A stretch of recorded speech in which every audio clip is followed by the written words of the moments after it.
Good morning from late September here in East Tennessee, and it's a scorcher. Weather is playing havoc with me. Got 2 weeks off here, and I wanted to go do some fly camping. Just fly around, camp under the wing. Haven't done that in years, and I've always loved doing that. But go figure. We've had months of drought and dry. My week comes, and we've got nothing but rain and storms and hurricanes in the forecast. Go figure. But it's okay. So we've got a good window today to go get some flying done. And I thought, you know what? This would be a good time to talk about one of the modifications on my plane. Now, this particular modification was done prior to me owning the aircraft, so I can only speak to certain elements of it. I am familiar with what it takes to install this modification, but what it is my little bird is equipped with the Flint Aero tip tanks. And so there is a fuel tank in each wingtip, and that effectively doubles the amount of fuel this thing can carry. So each side adds another 11.5 gallons of usable fuel. That's pretty good. That's 22 more gallons of fuel. That's about another 4 hours of flying. Just to talk about what I have used this a lot, and I'm going to use it today for all my gallivanting around. So what I'm going to do today is I'm going to go fly around and check out some of the airports I was thinking about camping at, see if it's feasible or not, and at least I'll know in the future. So I'm going to be kind of buzzing all over the place, and instead of having to worry about picking up expensive gas somewhere, as you all know, I fly almost exclusively on auto fuel, and I have for decades now. I have non-ethanol fuel available to me down the street here, and I've been using it, no issues. So I'm going to put all 4 of these gas jugs into the wingtips, because I could put 2 tanks, 2 jugs in each wingtip. Now, what this Flint Aero modification does is the tank sets from right here to right here, and just behind the spar to right here. As you can see, right here is the drain, the quick drain. It sits right here in the corner of the tank. So from this rib to the outer. So this rib right in here, what happens is it gets trimmed, cut out. This end rib gets removed, and the tank gets slid into the wing there. The tank has an internal rib inside of it, and then this rib's put back on, the outer rib is put back on, and the wing is closed up. Up here is the fuel cap, so it's got a flip lid, and it's got a regular fuel cap with a hole drilled, so it is vented. In case fuel splashes around, it has a little overflow, which goes down to right here, so it kind of vents out that cavity. And then, just behind, setting right up in here where these accesses are, is a fuel pump. And what this does is it just pumps fuel from the auxiliary tank and pumps it into the main. So a line is ran from the back, and it comes up here to the fuel pump, goes over and goes up to a nipple on the top of the tank, and fuels up that way. All right, so I got 10 gallons put in this tank. I'm putting the last 5 gallons over in this tank. So that's going to give me, at about 5 gallons per hour, that's going to give me another 4 hours of flying. So with an easy 3 hours in the main tanks with plenty of reserves, that's 7 hours of flying I can do today easily without having to refuel. And that's a real plus when you're wanting to run more air-friendly unleaded with way cheaper, half the price of 100 low lead. So it can reduce your flying cost by half using unleaded, and I've reduced it even further having the tip tanks. Okay, so the inside here, to use this auxiliary fuel, you have an auxiliary fuel gauge, and then up underneath here you have a switch to switch gauges and 2 switches for the pump. So I can see that I've got about 3/4 of a tank over there, and about 3/4 of a tank there. So that's working. And then I can just switch between, just turn on each fuel pump and transfer from the wingtip into the main tank and monitor my tank over there for fuel, for the gauge to go up, and here for the gauge to go down.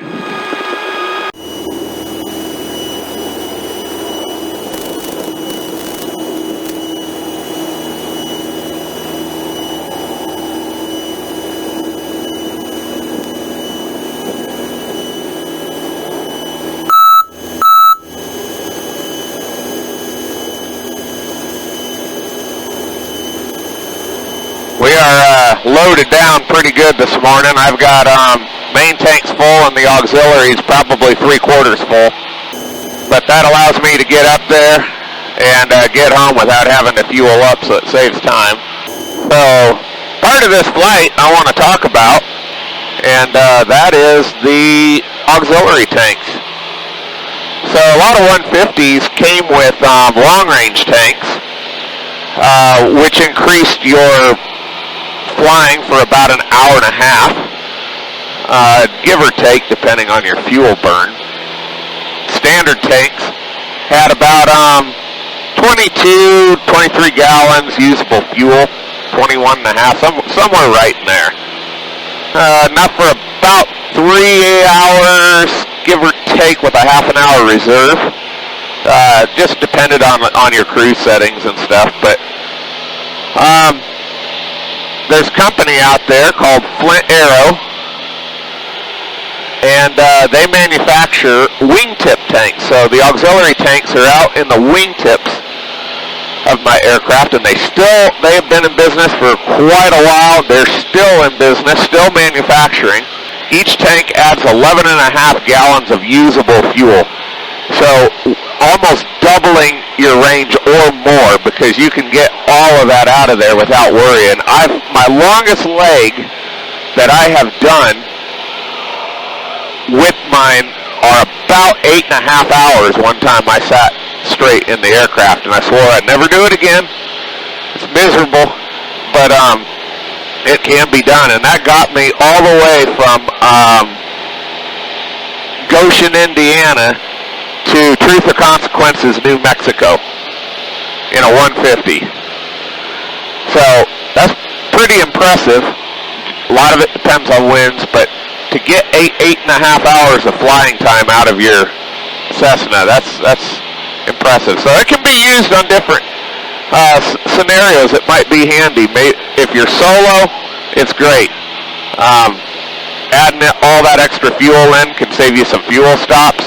Even if you need to land, you don't have to worry about fueling. So it can extend your pick out better fuel price, airports and stuff like that. In this case, I just don't want to pay the high avgas prices, so I've got it filled with MoGas, and I can fly to Indianapolis and back without having to worry about getting gas. So anyway, I am going to switch fuel from my auxiliaries into my mains. Here I am got 54 miles left, so I've been in the air for 2 hours, so a little over 2 hours, so I should have burned through probably 11, 12 gallons of fuel. So I've got a switch here that I can read my left tank, which is about 3/4 full, and my right tank, which is about 3/4 full.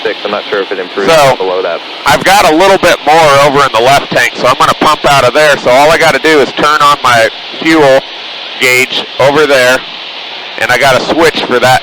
And you always want to be level in smooth air, and I'm going to turn that on. Constant light, occasional moderate topmost help. And then I'm going to time to see how long, and I'm going to pump for about 2 minutes. I'm going to get some weight out of that wingtip. I got an airport up here, so I like to do it when I've got, just in case, fuel starts pouring, who knows what, how it's good to have a plan B, so you can already start feeling a difference. So I'm about a minute in, and I'm already feeling that wing lighten. It's a lot of moment by the time you get clear out to the end of the wingtip. Then you hang 8 gallons out there, 8, 10, 11 and a half gallons out there. It's a lot of weight, so you got to try to keep some balance.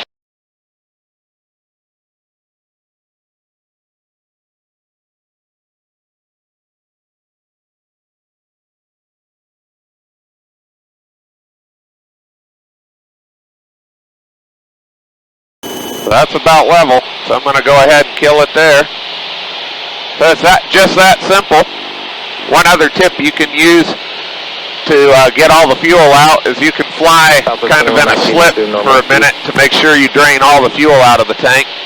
Once the gauge reads empty, just do that for about a minute. you're good to go. All right, so easy enough to find. Go to flintaero.com, bring up this main page here, and for the 150, which we're going to focus on, you will come over here to kits, internal tip tanks, and legacy aircraft. This is for the Cessna 150D and later the 152, 170, 172, on and so forth. As you can see, it has 24 gallons total, 12 per side, or 11.5 gallons per side usable, for a total usable gallons 23. It will add 34 pounds of dry weight to it, so it will increase your empty weight by 34 pounds. Installation time 45 to 60 hours with previous installation experience. It will definitely take you longer than this if you have no installation experience. I will tell you from experience that the most difficult part of this is not actually the install of the tanks themselves, but rather it is the routing of the fuel lines from the outboard tanks to the inboard tanks, and the installation of the wiring and switches and gauge. That takes a majority of the time.